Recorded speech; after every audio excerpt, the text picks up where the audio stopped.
This is me again, and today I wanted to show you something I mentioned briefly with the studio, but I didn't get into a video on this. So today we're going to do a video on it. Now, to understand this, put yourself in this scenario. You got your old retro Commodore 64 computer, okay? And you want to use it on your modern flat panel VGA monitor. Okay, maybe for some reason you maybe your old 1701 or 1702 or 1902 has quit, or you finally junked it, or you don't want to bring it into the living room anymore because it kind of disrupts everybody else's TV watching. Well, a couple companies came up with some neat devices. This one here is one of the coolest gizmos of all. I'm going to try to blow it so you can see it here. It's kind of hard to see, unfortunately. I don't have very good lighting in here. This cord here, by the way, is going to the Power Mac G3, because you can also have your regular pass-through for your regular modern computer as well to your VGA monitor. This white cord here is going to the LCD monitor, and over here, this white plug is going to the Commodore 64. So, let me show you how this works. Okay? Well, that's part of the demonstration. We're going to be showing you that in a little bit too. Okay? Now, as I turn the computer on here, you'll see right now it's starting up the Mac. So that's the Mac starting up on that window. And now, if I click on this button that says PC once,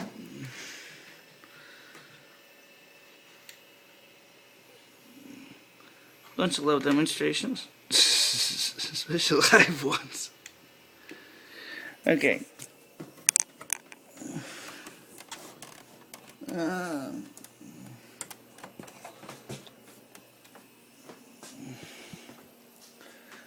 Let me check this stuff here.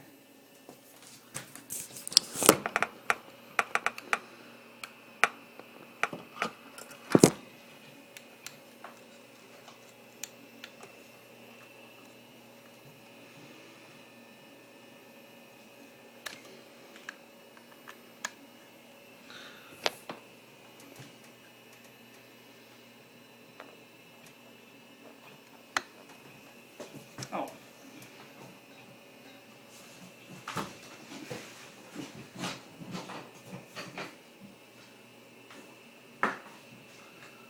Of course.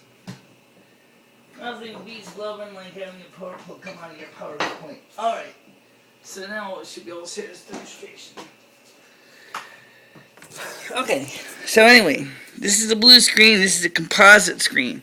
Now, as I said, if I press the PC button on the top of the box, there is several of them. But this is the one you're going to press.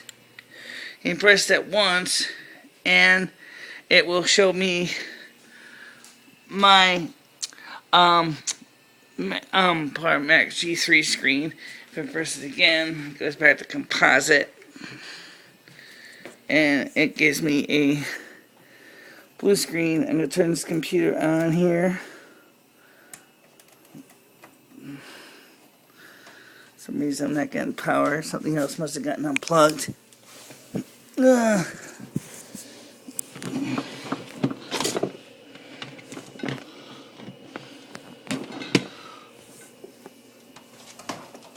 we go.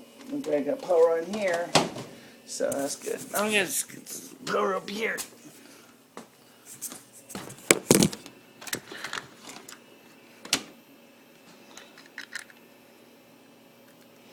Oh, yes, by the way, this has a button on it to select, that's what it was, between standard video and S video. It was on standard video and not S video. Actually, we're using it analog video here. But the problem is the screen it's not very clear. I'm not sure if it's clear enough to see what you're typing, but it's not really quite as great as it could be. And it's not that expensive. This little gizmo, this is basically the OEM version. It doesn't have any labeling on it. It doesn't say the manufacturer is. It's made in China. It's shipped from China. And it does with PAL and NTSC video.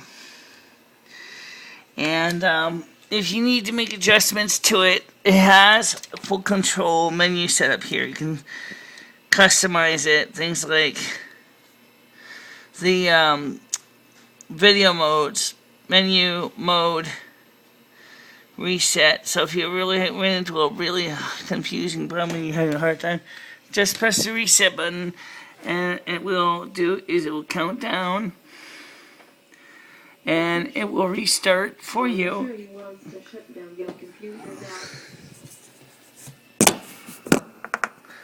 I'm gonna shut out the Mac there because we don't need that on anyway.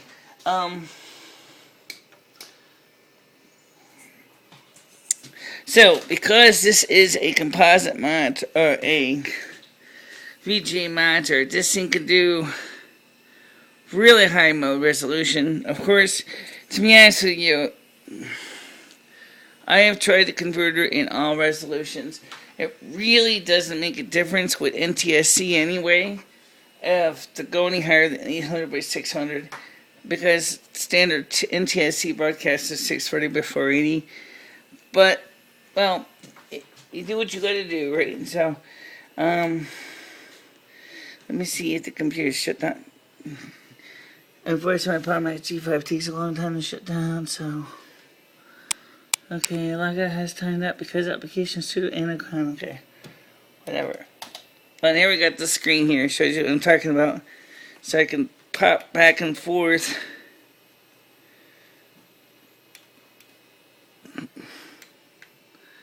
Unfortunately, I'm still learning how to do these buttons by feel. Okay, so anyway, that's the, so you can choose to use your older computer, your DVD player, anything with a standard office VGA monitor.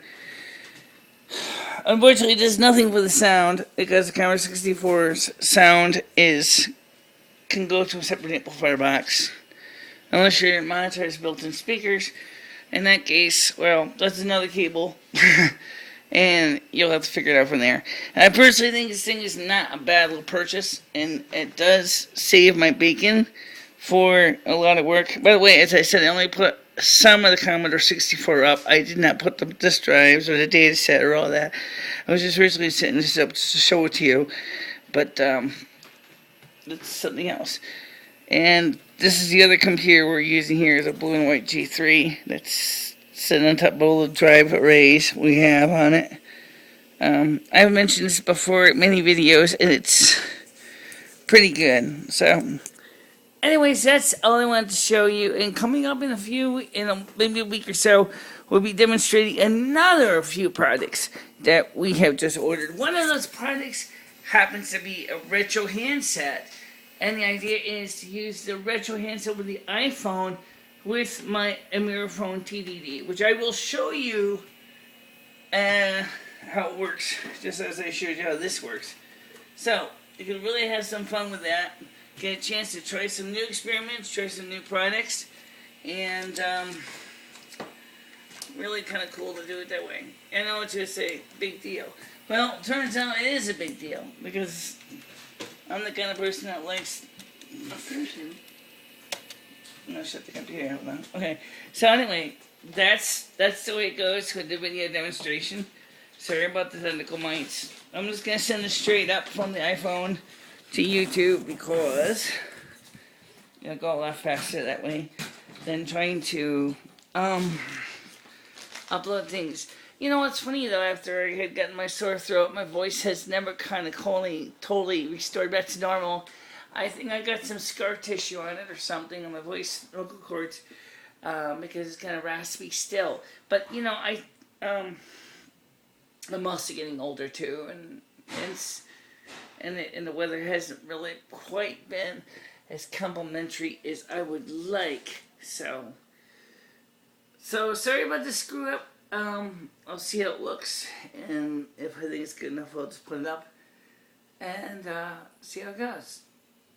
The point is, I think that little gizmo is a worthwhile investment for those people who want to have one monitor for all applications. They also make an HDMI version to VGA. So if you want to be able to use your VGA monitor as an HDMI monitor for your high definition equipment, recommended to have a monitor that at least can do 1280 by 1024 for 700p. But I don't have any HDMI stuff except for my